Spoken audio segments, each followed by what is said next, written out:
할렐루야. 오늘은 마가복음 10장 45절의 말씀을 중심으로 대속제물로 오신 그리스도라는 제목으로 우리가 함께 말씀의 은혜를 나누고자 합니다. 우리 신앙의 가장 중심적인 주제, 또 우리 신앙 고백의 가장 중요한 부분이 무엇입니까? 바로 예수님이 누구신가라고 하는 것에 대해서 확고해야 한다라고 하는 것입니다. 마태복음 16장 15절에서 16절 말씀에 이르시되 너희는 나를 누구라 하느냐? 시몬 베드로가 대답하여 이르되 주는 그리스도시요 살아계신 하나님의 아들이시니이다 라고 고백을 하게 되죠. 가이사랴 빌립보라는 지역에 가서 예수님께서 제자들에게 너희가 나를 누구라고 하느냐, 세상 사람들은 나를 누구라고 하느냐라고 물었을 때 어떤 사람은 세례 요한입니다, 어떤 사람은 엘리야입니다, 어떤 사람은 예레미야나 여러 기타 선지자들입니다라고 얘기할 때 예수님이 그러면 너희는 나를 누구라고 하느냐라고 할 때 베드로가 이렇게 대답을 한 것이죠. 이것은 베드로의 머리에서 나온 것이 아니라 성령님께서 베드로를 통하여 알게 하시고 예수님을 고백하게 했던 내용입니다. 우리 신앙에도 동일하게 주는 그리스도시요 살아계신 하나님의 아들이라 라고 하는 이 고백의 정체성이 분명해야 한다라고 하는 것이죠. 사도행전 4장 12절에 다른 이로서는 구원을 얻을 수 없나니 천하 인간의 구원을 얻을 만한 다른 이름을 우리에게 주신 일이 없음이니라 하였더라 라고 전파합니다. 그러니까 한마디로 말해서 예수님은 어떤 분이시냐, 예수님은 어떤 분이시냐, 구원을 주시는 분이시다. 다른 이로서는 구원을 얻을 수가 없다. 오직 예수님만으로 우리가 구원을 얻을 수 있다라고 하는 것을 말씀하고 있는 것입니다.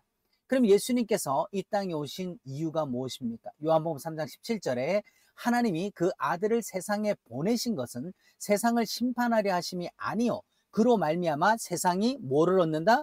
구원을 받게 하려 하심이라 라고 분명히 선포하고 있습니다. 그러니까 세상 사람들은 예수님을 통하여서 다른 어떤 것보다도 우리가 가장 중요하게 생각해야 될 게 무엇입니까? 구원의 문제라는 거죠. 마가복음 10장 45절에 인자가 온 것은 섬김을 받으려 함이 아니라 도리어 섬기려 하고 자기 목숨을 많은 사람의 대속물로 주려 함이니라. 이제 우리가 예수님으로 말미암아 구원을 얻으려면 어떤 일이 있어야 되느냐? 예수님이 자기 목숨을 대속물로 줘야 된다라고 하는 이 큰 과정이 있다라고 하는 것이죠. 대속물이라고 하는 것이 무엇입니까? 대신하여 값을 치러주는 것입니다. 한마디로 무슨 값을 치러야 된다는 것입니까? 우리가 구원을 얻기 위해서 무슨 값을 치러야 된다는 것입니까?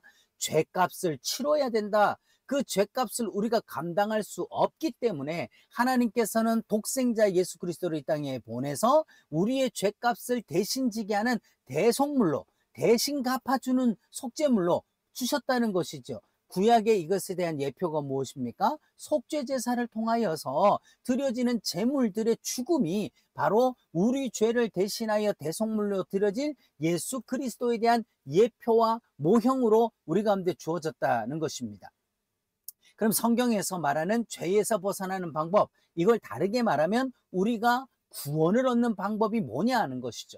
레위기 17장 11절을 보면 육체의 생명은 피에 있음이라 내가 이 피를 너에게 주어 단에 뿌려 너희의 생명을 위하여 속하게 하였나니 생명이 어디에 있다? 피에 있으므로 피가 죄를 속하느니라. 한마디로 말해서 뭐 아무거나 피 뿌리면 된다는 것이 아니라 이 피에 있다, 피가 죄를 속한다라고 하는 것은 죽음이라는 것이죠. 죽어야만 죄가 없어진다.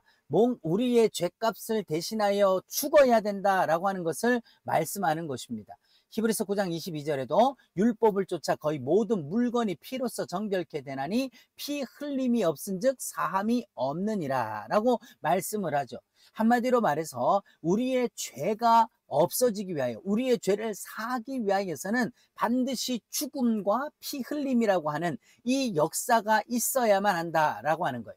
그러면 우리가 죄와 저주에서부터 어떻게 속량, 다시 말하면 구원을 받을 수 있느냐? 갈라디아서 3장 13절에 그리스도께서 우리를 위하여 저주를 받은 바 되사, 누구를 위하여서요?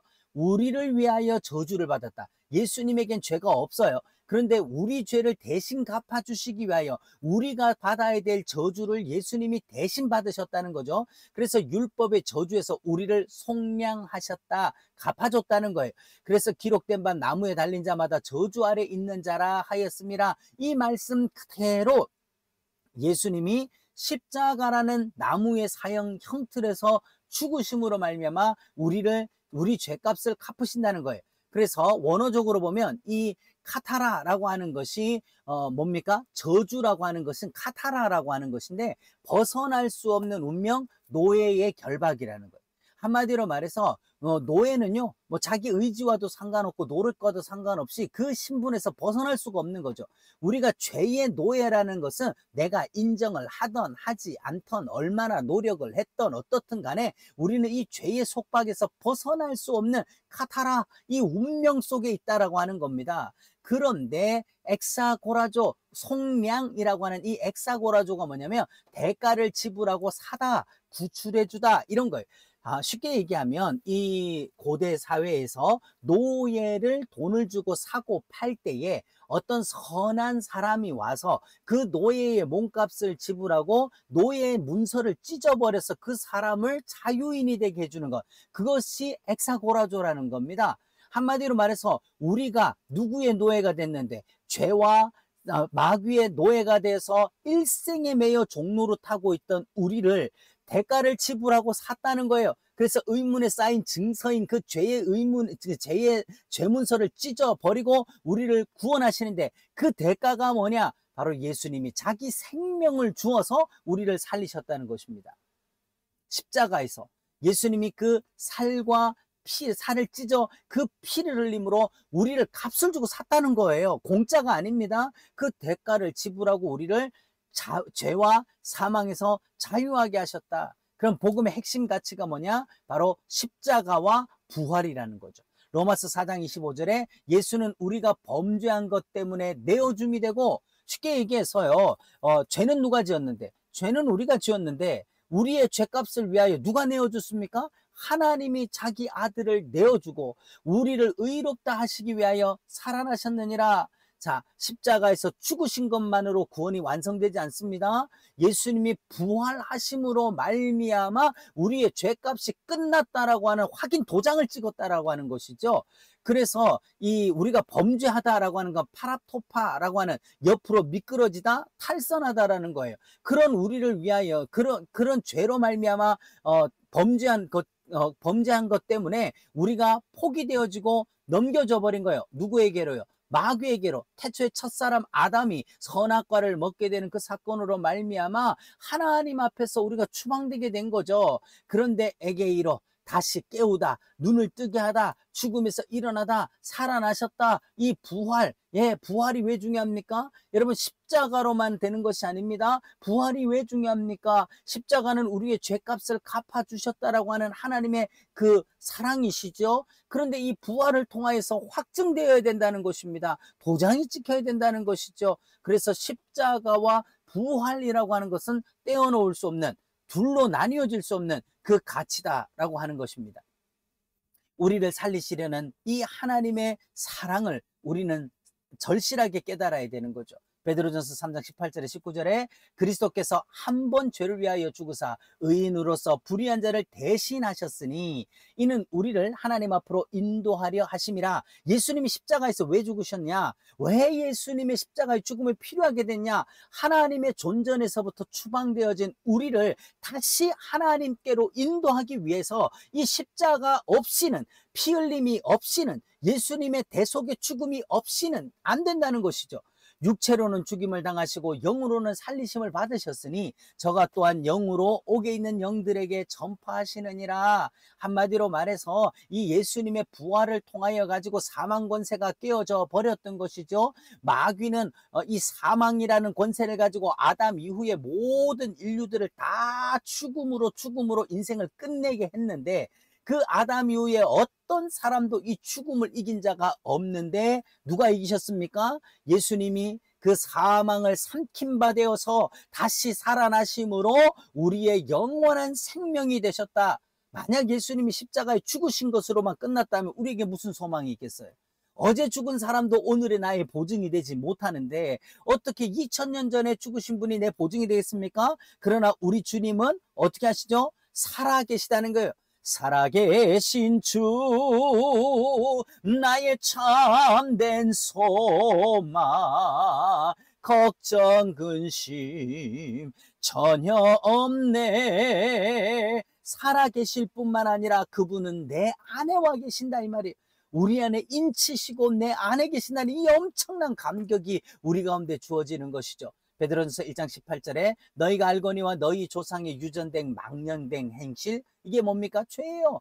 이것에서 구속된 것은 은이나 금같이 없어질 것으로 한 것이 아니요 오직 흠없고 점없는 어린 양 같은 그리스도의 보배로운 피로 한 것이니라.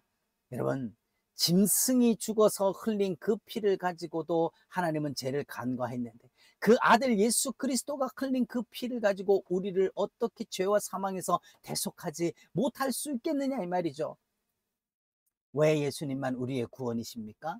오늘날 수많은 곳에서 혼합주의적이고 세속화되어서 예수님만 구원이다라고 말하는 것에 대한 부담을 느껴요. 아니요, 우리는 언제까지나 주님 다시 오시는 그날까지 예수님만 구원이다라고 우리는 외치는 겁니다. 첫째, 나의 죄를 해결하기 위하여 피 흘려주신, 죽어주신 분이 예수님밖에 없어요. 예수님 외에 다른 분이 없어요. 두 번째로, 하나님께서 인정하시는 유일한 길이에요. 이름만 예수고 내가 너희 죄를 위하여 죽는다고 해서 목사가 죄를 갚아줄 수 있는 것도, 부모가 죄를 갚아줄 수 있는 것도 아닙니다. 하나님이 인정하시는 유일한 길이 예수님으로 말미암아 되는 거예요. 사망을 이기시고 부활하셔서 지금도 살아계셔요. 어제 죽은 사람도 내 보증이 아닙니다. 근데 주님은 지금도 살아계시기 때문에 우리의 기도에 응답하시고 우리의 모든 신음을 들으시며 우리를 죄와 사망에서 오늘도 인도하여 주시는 거예요. 우리에게 성령님을 보내주셔서 함께하고 계시는 거예요. 그리고 다섯 번째로, 영원한 처소를 예비하시며 천국을 예비하시고요, 주님 다시 오실 것이라는 거예요. 그 주님 다시 오실 그 길을 예비하고 주님 다시 오실 때 우리는 주님을 만날 준비가 되어 있어야 되는 것이죠. 그럼 우리는 어떻게 해야 됩니까? 고린도서 6장 19절에 너희 몸은 너희가 하나님께로부터 받은 바 너희 가운데 계신 성령의 전인 줄을 알지 못하느냐? 너희는 너희 것이 아니라 값으로 산 것이 되었다. 언제 우리가 팔렸으며 언제 우리가 값으로 하나님께서 사신 바 되었습니까? 아담 이후에 모든 인류가 선악과를 먹은 그 죄값으로 팔려서 사망 아래 있었는데 예수 그리스도의 십자가 죽음으로 아들의 죽음의 피값으로 값을 주고, 엑사고라죠, 값을 주고 우리를 샀다 이 말이에요. 우리를 사서 하나님의 것이 되게 했어요. 그런즉 너희 몸으로 하나님께 영광을 돌리라. 이제는 우리가 그리스도로 말미암아 구속 곧 죄사함을 받은 사람으로서 다시는 우리의 몸을 죄의 병기로 주지 말고 의의 병기로 사용하여 하나님 앞에 영광 돌리는 삶을 사는 것이 마땅하다는 것이죠.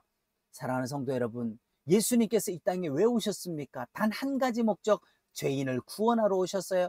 그러면 우리가 예수님을 믿는 이유가 무엇입니까? 그 단 하나의 목적, 바로 우리가 구원을 얻는 믿음을 위하여서라는 거예요.